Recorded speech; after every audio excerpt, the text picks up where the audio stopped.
Ibarat Anda nengok jalan di perkotaan, nih jalur evakuasi kalau terjadi tsunami dekat-dekat pantai misalnya. Nih jalur evakuasi. Begitu juga dengan si debt collector. Debt collector itu jalur evakuasi, jalur pintas. Ya, kalau si pinjolnya mau menuruti prosedur ya seperti tadi. Ya kan? Jatuhkan uang prestasi, gugat ke pengadilan, daftarkan. Tunggu prosesnya apa keputusan pengadilan. Si pinjol tahu bahwa itu akan buang-buang waktu dan buang-buang uang. Mendingan mereka carilah debt collector yang dipergunakan bacotnya. Ada 7 aplikasi bang yang mau memproses saya ke jalur hukum.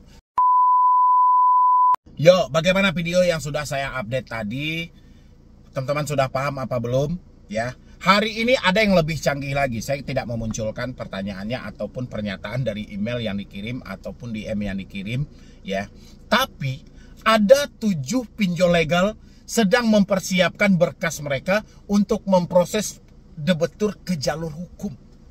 Ya, cemas atau tidak teman-teman semua? Atau malah lari ke kolom komentar, ini konten menakut-nakuti.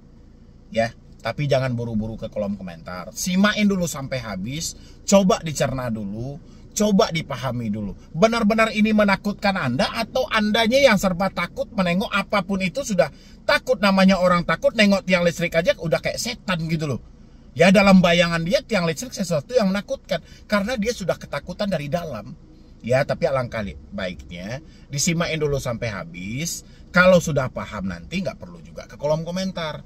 Kalau belum paham boleh dipertanyakan lagi atau memang ada pertanyaan, tapi ingat, hati-hati buat teman-teman semuanya. Ini area publik dan ketika Anda berkomentar di dalam video ini, di bawah video ini, ya, nanti ada yang menjawab, mengajak Anda ke sini, itu harus hati-hati. Ya, banyak juga beberapa orang yang memanfaatkan situasi kepanikan Anda demi kepentingan mereka pribadi. Ya, dengan dalih mengedukasi, dengan dalih membantu dan segala, padahal niatnya ya ingin memanfaatkan kepanikan Anda hari ini. Bisa juga data Anda digunakan buat minjol kembali dan macam-macam lagi ya.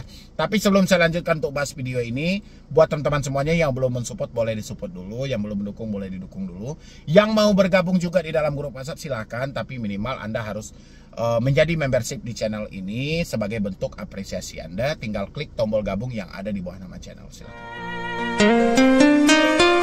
7 aplikasi sudah mempersiapkan berkas mereka untuk memproses debetur gagal bayar atau tidak mau membalikan uang pinjol ke One Prestasi. Gila gak? Ya.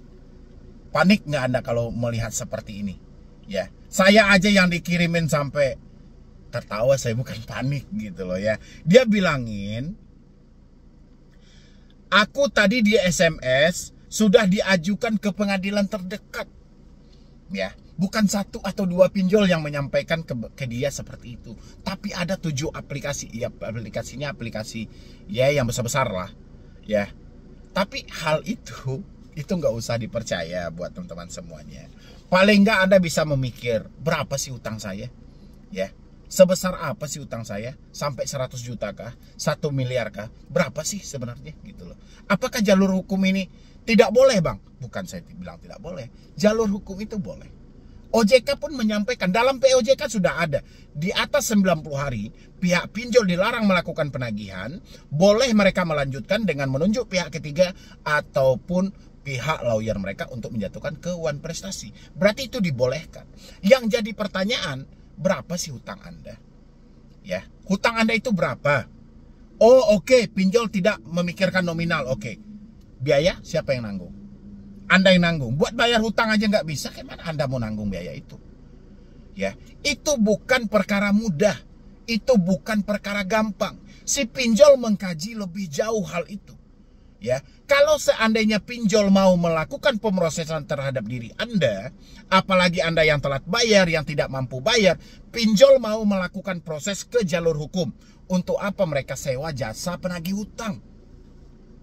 Ya, bukankah jadi double biaya si pinjol? Ngapain lagi itu si debt collector mereka sewa? Mendingan langsung aja mereka kirimkan surat undangannya ke Anda, mereka daftarkan ke pengadilan terdekat. Jadi fungsi debt collector nggak ada lagi. Karena si pinjol tidak mau melakukan itu, pinjol mengambil jalan pintas. Ya, pinjol carilah rekan-rekan mereka untuk diajak kerjasama. Pihak-pihak ketiga mereka khusus dari sesi penagihan. Yang SMS Anda seperti itu debt collector. Ya, tujuan debt collector simpel, bagaimana target mereka bisa tercapai menjelang akhir Desember 2023 ini. Ya, pasti ada target dong. Mereka bekerja, pasti ada tujuan, ada target yang harus dicapai. Sehingga dibikinkanlah hal-hal yang seperti itu. Hal-hal yang seperti ini bukan sekali dua kali dilontarkan oleh debt collector, tapi berulang kali. Mulai dari kita melanggar perjanjian, kewan prestasi dengan pasal perdata, sampai kita juga dikatakan penipuan dengan 372, 378. Itu sudah dari dulu diucapkan hal-hal yang seperti itu. Jadi teman-teman nggak usah baper. Makanya saya bilangin, kalau Anda tanyakan apakah pinjol boleh memproses kita ke jalur hukum? Boleh. Ya. Apakah OJK membolehkan pinjol untuk menjatuhkan kita ke wan prestasi? Boleh. Memproses secara perdata? Boleh. Ya. Tapi pertanyaannya, apakah pinjol mau membuang uangnya untuk memproses orang yang jelas-jelas sudah tidak mampu? Ya, dengan biaya perkara berapa, mendaftar ke pengadilan berapa, belum lagi sewa pengacara, belum lagi waktu yang dihabiskan. Apakah pinjol mau? Ya, kalaupun pinjol mau, apakah akan dilakukan kepada semua nasabah? Mengingat satu aplikasi pinjol aja nasabahnya sampai jutaan. Ya. Dan di dalam jutaan itu, sekian puluh persen dari itu menyatakan gagal bayar, sekian puluh persen lagi itu menyatakan telat bayar, macam-macam. Ya, ada yang sekian persennya lagi kabur hilang begitu saja. Mau mereka melakukan proses seperti itu, bisa kita pertimbang dengan logika. Nggak selalu kita kedepankan yang namanya rasa takut. Saya sudah sampaikan, karena ketidakmampuan pinjol dalam melakukan pemrosesan Anda ke jalur hukum, mereka ambillah jalan pintas. Debt collector itu udah jalan pintas. Ibarat Anda nengok jalan di perkotaan, nih jalur evakuasi kalau terjadi tsunami dekat-dekat pantai misalnya. Nih jalur evakuasi. Begitu juga dengan si debt collector. Debt collector itu jalur evakuasi, jalur pintas. Ya, kalau si pinjolnya mau menuruti prosedur ya seperti tadi. Ya kan? Jatuhkan wan prestasi, gugat ke pengadilan, daftarkan. Tunggu prosesnya apa keputusan pengadilan. Si pinjol tahu bahwa itu akan buang-buang waktu dan buang-buang uang. Mendingan mereka carilah debt collector yang dipergunakan bacotnya doang. Ya, jadi buat teman-teman semuanya yang mendapatkan ancaman walaupun Anda sampaikan, "Bang, ada 7 aplikasi bang yang mau memproses saya ke jalur hukum." Nggak usah baper. Nggak usah percaya dengan hal itu.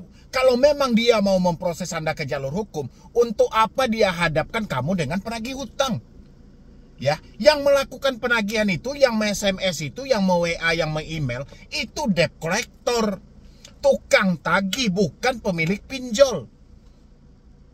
Ya, bukan juga dari lawyer. Itu buat teman-teman semuanya, tolong dicerna juga. Di samping kita ketakutan boleh ketakutan, tapi bodoh jangan. Ya, ini saking ketakutannya kebodohan juga muncul. Kayak mana kita mau maksimalkan hal ini? Kayak mana kita mau menseimbangkan ini lagi? Ya, paling tidak ketakutan boleh. Ketakutan itu manusiawi, boleh. Karena kita tidak ada uang, keterbatasan pengetahuan kita, boleh. Ya, tapi jangan sampai ketakutan kita mencelakai kita. Sehingga tidak ada yang pintar dalam diri kita. Selalu kita dibodoh-bodohi dengan ketakutan. Jangan sampai ini terjadi. Ini buat teman-teman semuanya. Saya juga khawatir kalau ketakutan ini ada selalu dalam diri Anda. Di luar sana banyak orang yang mengintai Anda, memanfaatkan ketakutan Anda hari ini. Ya, dengan dalih, ayo kita selesaikan aja. Nanti namamu masuk BI checking, nanti ada DC datang ke rumah. Ya, kalau mau saya bantu boleh DM saya. Kalau mau saya bantu hubungi saya. Nanti apa? Mana data KTP-mu? Pinjam aja ini lagi. Pinjam di sini, bayarkan tuh pinjol legal. Tapi di dalam hasil peminjaman dia juga minta bagian mereka. Ya, dengan dalih ya kan kami menyelamatkan. Menyelamatkan kayak mana? Ya, orang dalam keadaan panik, dalam dia tidak mampu berpikir, dimasuki seperti itu, ya jelas mereka mau. Ya, kan saya selalu mengibaratkan Anda, orang yang terjebak pinjol sama kayak orang sakit. Orang lagi sakit, apapun obat yang kita sodorkan, mereka akan telan demi kesembuhan mereka. Ketika obat itu sudah mereka telan, ternyata itu racun. Tambah mencelakai Anda nggak? Atau tambah memperburuk penyakit Anda nggak? Itulah yang terjadi. Banyak masuk ke saya. Bang, saya gara-gara diarahin ke sana malah makin banyak, Bang. Katanya ini pinjol nggak resmi, Bang. Katanya ini pinjol ilegal, Bang. Nyatanya itu pinjol legal, resmi, terdaftar, apalagi coba. Ya, makanya buat teman-teman semuanya, bukan saya melarang rasa takut ada dalam diri Anda, silahkan. Rasa takut itu manusiawi, tapi jangan sampai terlalu berlebihan. Ya, paling tidak di balik rasa takut kita, logika kita tetap jalan. Pemikiran kita tetap jalan. Jangan sampai kita yang mencelakai diri kita sendiri. Ya, ini buat teman-teman semuanya. Mungkin dari saya cuma itu aja. Mudah-mudahan ini bisa membantu. Galbay di pinjol manapun, insya Allah aman. Satu-satunya risiko yang menanti Anda cuma BI checking. Ya, kalau Anda terlalu sibuk, diteror, ditagih, ditelepon tanpa henti, bisa putus dulu komunikasi Anda sementara, biar Anda bisa fokus bekerja dan berusaha kumpulkan uangnya. Nanti negosiasi. Kalau misalnya Anda sudah bekerja dan berusaha, uang Anda hanya cukup memenuhi kebutuhan hidup, ya kita apa boleh buat. Kita ambil risiko yang terakhir, BI checking menanti. Ya, sudah selesai sampai di situ. Ya, jadi nggak usah juga, Bang, nanti nama saya kena BI checking dan segala macam. Nanti kita lanjutin videonya ya. Jadi sekian dulu dari saya, Medi Broni. Wassalam.